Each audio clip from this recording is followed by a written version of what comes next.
নমস্কার বন্ধুরা, সীমাজ রান্নাঘরে তোমাদের অনেক অনেক স্বাগত। আশা করি সবাই খুব ভালো আছো। আজ আমি বানাতে চলেছি ফুলকপির একটু অন্য ধরনের রেসিপিটা হচ্ছে চিলি গোবি। গোবি শব্দটি হিন্দি, এই গোবির বাংলা শব্দ হচ্ছে ফুলকপি। তাহলে চলো ঝটপট এই টেস্টি রেসিপিটা কিভাবে আমরা তৈরি করি সেটা শেয়ার করি।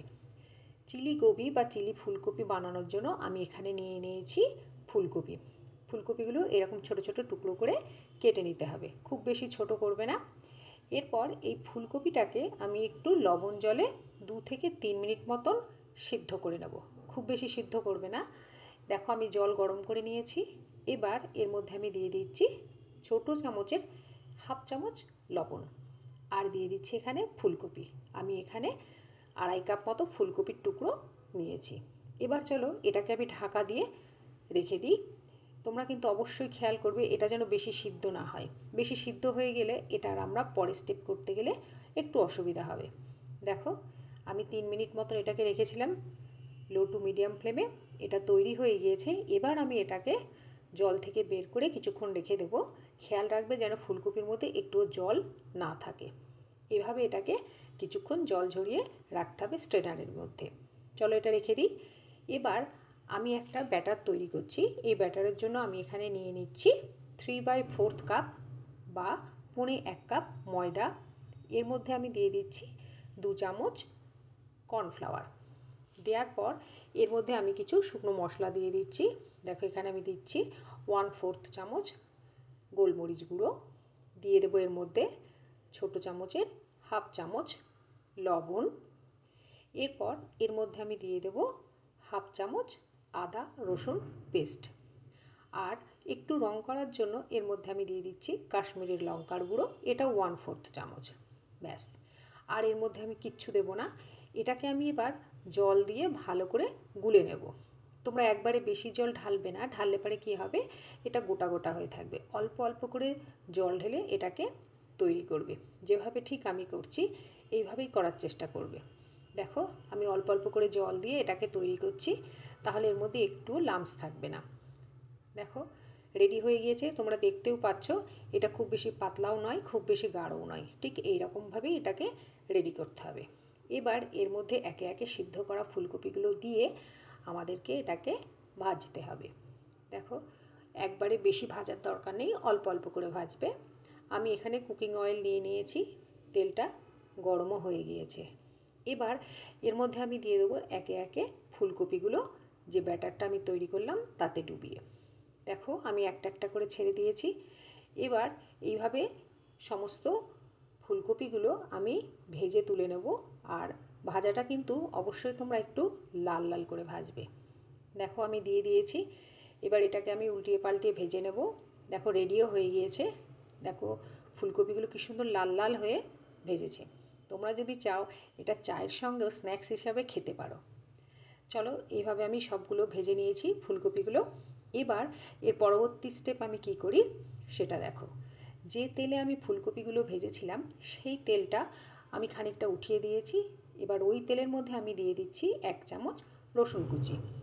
রসুনটা দেওয়ার পর এটাকে হাফ মিনিট মতন একটু ফ্রাই করে নেবে।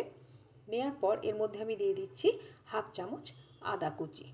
আদাটাকে খুব ফাইনলি কুচি করে নিয়েছি। এর মধ্যে এবার ঝালের জন্য দিয়ে দিচ্ছি আমি কাঁচা লঙ্কা। লঙ্কাটা অবশ্যই তোমরা তোমাদের স্বাদ মতো দেবে, যে যেমন ঝাল খাবে।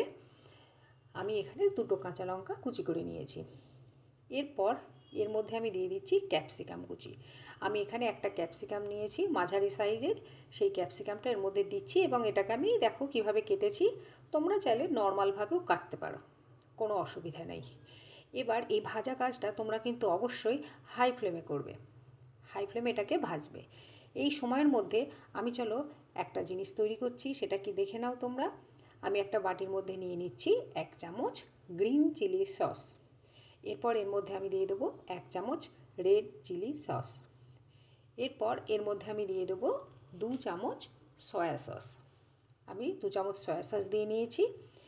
এরপর এর মধ্যে আমি দিয়ে দেবো টমেটো কেচাপ। টমেটো কেচাপের পরিমাণটা অবশ্যই বড় চামচের 1 চামচ আমি এখানে ব্যবহার করছি। আমি এর মধ্যে এবার দেখো দিয়ে দিলাম টমেটো কেচাপ। এটা দেওয়ার পর এই সমস্ত উপকরণগুলোকে খুব ভালো করে মিশিয়ে নিতে হবে। মিশিয়ে নিয়ে এটা রেখে দিই, এরপর আমি এটা ব্যবহার করব। দেখো আমাদের ক্যাপসিকামগুলো ভাজা হয়ে গিয়েছে। এবার এর মধ্যে আমি দিয়ে দিচ্ছি কেটে রাখা পেঁয়াজ। পেঁয়াজগুলো কেমনভাবে কেটেছি তোমরা দেখতে পাচ্ছ, বেশ বড় বড় করে এগুলো কাটতে হবে। আবার এটাকে হাই ফ্লেমে আমাদের ভাজতে হবে, কিন্তু তার আগে দিয়ে দিতে হবে লবণ। লবণটা কিন্তু তোমরা অবশ্যই স্বাদ বুঝে দেবে, কারণ যে সসগুলো আমি ব্যবহার করছি তাতেও কিছুটা লবণ থাকে। এর মধ্যে আমি দিয়ে দিলাম সামান্য একটু চিনি। এবার এটাকে হাই ফ্লেমে এভাবে নাড়তে হবে কিছুক্ষণ, 2 থেকে 3 মিনিট মতন এটাকে আমি নেড়ে নিয়েছি। মাঝে মধ্যে ফ্লেমটা একটু কমও করে দিয়েছি। এরপর এর মধ্যে আমি দিয়ে দিচ্ছি গোলমরিচ গুঁড়ো। আমি এখানে হাফ চামচ গোলমরিচ গুঁড়ো ব্যবহার করলাম। এরপর আমি এর মধ্যে দিয়ে দেবো আমরা যে সসটা রেডি করেছিলাম, সেই সসটা আমি এর মধ্যে দিয়ে দিচ্ছি।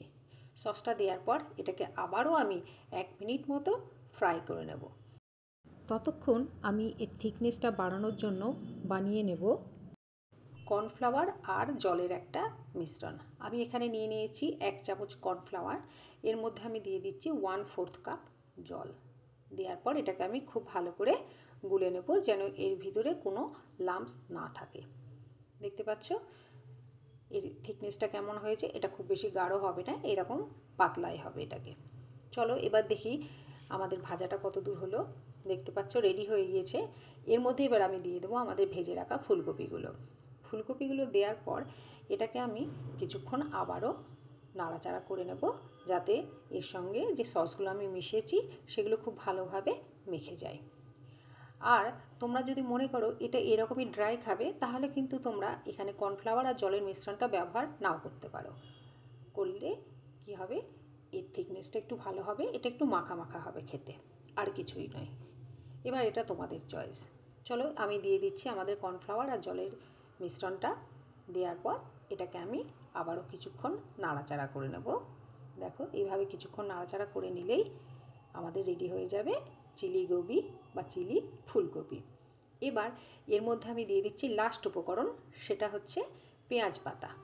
এখানে আমি 1/4 কাপ পেঁয়াজ পাতা ব্যবহার করেছি, এটা কিন্তু পেঁয়াজ কলি নয়।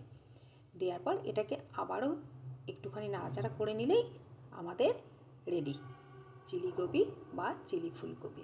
তোমরাও তাহলে বাড়িতে ঝটপট ফুলকপির এই রেসিপিটা বানিয়ে ফেলো, আর বানিয়ে ফেলে অবশ্যই আমাকে জানাবে কিন্তু রেসিপিটা তোমাদের কেমন লাগলো। এবার চলো এটাকে আমি পরিবেশন করে দিই। দেখো এটা আমি পরিবেশন করে দিয়েছি। এবার লাস্ট যে কাজ সেটা হচ্ছে এর উপর দিয়ে আমি একটু ভাজা তিল ছড়িয়ে দেব। ব্যাস রেডি হয়ে গেল আমাদের আজকের রেসিপি। তোমরাও এইভাবে বাড়িতে বানাবে, আর বানিয়ে খেয়ে অবশ্যই আমাকে জানাবে কেমন লাগলো। আমার রান্নাগুলো ভালো লাগলে লাইক, শেয়ার, সাবস্ক্রাইব করতে ভুলবে না। আজ তাহলে রাখি, সবাই খুব ভালো থেকো, নমস্কার।